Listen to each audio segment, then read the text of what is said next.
Examination don't worry मैं हूं ना के पार्ट 3 के अंदर मैं आपका दोस्त और गाइड सुनील कुमार जाधव आपका स्वागत करता हूं। मित्रों, हमने फर्स्ट और सेकंड पार्ट के अंदर डिस्कस किया डरना मना है, मतलब कि आपका डर निकाल दीजिए। और दूसरी चीज हमने डिस्कस की किस तरीके से आप एग्जामिनेशन के अंदर प्लानिंग करके जाओगे। यहाँ पे मैं एग्जामिनेशन के रिलेटेड इंपॉर्टेंट टिप्स दूंगा। तो मित्रों, हम शुरुआत करते हैं। एग्जामिनेशन के अंदर जाना हो, जैसे मैंने आपको अर्लियर वीडियो में भी बताया कि everything is fair in love and war, similar way this is your war. Examination is considered as a war for the students. Student को एक युद्ध मानते हैं, तो युद्ध में जाने से पहले क्या करना पड़ता है? स्ट्रेटेजीज बनानी पड़ती है, प्लानिंग करनी पड़ती है।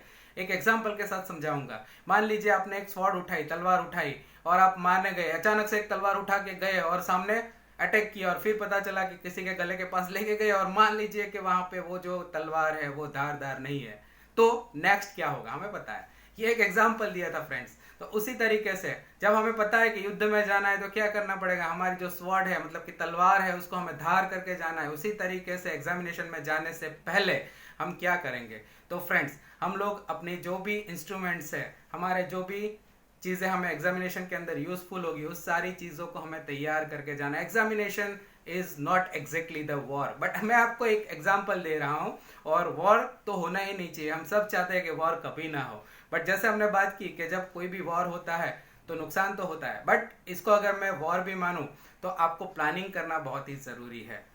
जैसे कि आप पेंसिल लेके जाते हो, मैथ्स और साइंस या तो एसएस हो, तो उसके अंदर आपको पता है कि पेंसिल की बहुत ज़रूरत पड़ेगी। भाई पेंसिल को प्रॉपरली शार्पन करके लेके जाना है। शार्पन का मतलब ये नहीं है कि मम्मी को बुलाओ और आप पेंसिल लगा और बोलो कि ये लग रहा है। नहीं नहीं, ऐसा नहीं। ऐसी अगर एकदम शार्पन पेंसिल होगी तो उससे क्या होता है कि अगर वो पेंसिल हम मान लीजिए कुछ भी लिखने गए और ड्रॉ करने गए, मान लीजिए कि आप कंस्ट्रक्शन कर रहे हो, सर्कल ड्रॉ कर रहे हो, अगर वो टूट गई तो डबल डबल लाइन आएगी। तो आपको क्या करना है? पेंसिल को थोड़ा यूज कीजिए, मतलब कि पेंसिल शार्पन की, उसको थोड़ा घिस लीजिए और उसको प्रॉपर कीजिए, जिसके बाद में आप अगर कंस्ट्रक्शन ड्रॉ करो तो वो पेंसिल की जो नीडल है वो टूटे नहीं। इस चीज का आप खास ध्यान रखिए। दूसरी चीज है कि बॉल पेन की हम बात कर रहे हैं, तो बॉल पेन, जेल पेन को आप बने तब तक अवॉइड कीजिए। एग्जामिनेशन के अंदर बॉल पेन का यूज कीजिए। और बॉल पेन भी कौन सी है? आप जो मोस्ट फ्रीक्वेंटली पूरे साल लिखते रहे उसी पेन का आप यूज कीजिए, क्योंकि हम जानते हैं कि नई पेन से हम इजीली लिख नहीं पाते, हमारी स्पीड नहीं आती है। तो क्या करना है? एक पेन ले लीजिए, उसको थोड़ा लिखिए, इतनी इतनी इंक कम हो तब तक लिखिए, और उस पेन को हम प्रिजर्व कर देंगे, रख देंगे। उस तरीके से आपको 7-8 पेन रेडी करके रखनी है, क्योंकि एग्जामिनेशन के अंदर मिनिमम आपके जो 6 या 7 पेपर है, तो उसके अंदर मिनिमम टू मिनिमम आपकी 3-4 पेन्स तो पूरी तरह से खत्म हो जाएगी। तो उस तरीके से आप प्लानिंग करके उस पेन को रख दीजिए, जिससे आपको नुकसान नहीं होगा। और आप उसी पेन से लिखिएगा तो आपकी स्पीड भी आएगी, जिस पेन से आप पहले से लिखते आ रहे हो। ऐसा मत कीजिए कि किसी फ्रेंड ने एक गिफ्ट दी, कोई नई पेन, पार्कर की पेन है, तो उसे साइन करने में भी हमें तकलीफ होती है, तो उससे अगर लिखने जाओगे तो उसका वेट कितना होता है।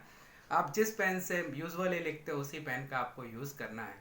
तीसरी चीज है कि कंपास की बात करें। कंपास मतलब वो सर्कल ड्रॉ करने के लिए हम जो यूज करते हैं वो भी प्रॉपर होना चाहिए। कभी कभी ऐसा होता है, डांसिंग कंपास होता है कि आधा सर्कल हमने ड्रॉ किया तो 3 सेंटीमीटर रेडियस का, और आधा सर्कल हो जाता है 3.1 सेंटीमीटर। ऐसा फ्लेक्सिबल नहीं होना चाहिए, वो ऐसे घूमते रहे, ऐसा नहीं होना चाहिए। तो आप देख लीजिए कि कंपास प्रॉपर है या नहीं। और कंपास के अंदर पेंसिल को भी प्रॉपरली फिट करके रखिए। ऐसी 2-3 पेंसिल्स रखिए, जिससे एटलीस्ट एक पेंसिल टूट गई तो ऐसा ना हो कि आपको वहां पे शार्पन करते रहो, आपका टाइम जाए। तो उस तरीके से पूरे के पूरे पाउच के अंदर हमें सोच लेना है कि किस किस चीज की जरूरत है। पेंसिल चाहिए, इरेजर चाहिए, शार्पनर चाहिए, रखिए। शार्पनर भी हम सेफ साइड के लिए रखेंगे। उसके अलावा बॉल पेन है, कंपास है, स्केल है, ये सारी चीजें अभी से इकट्ठा करके रख दीजिए, क्योंकि ये सारी चीजों की हम एग्जामिनेशन के अंदर जरूरत पड़ने वाली है।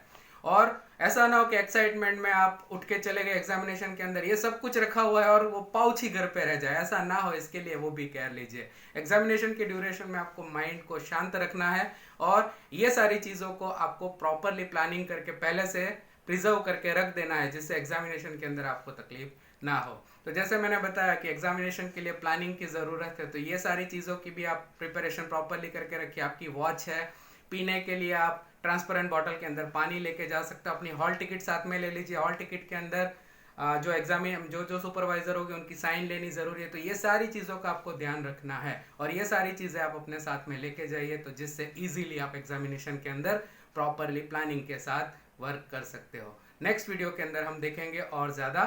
Thank you so much.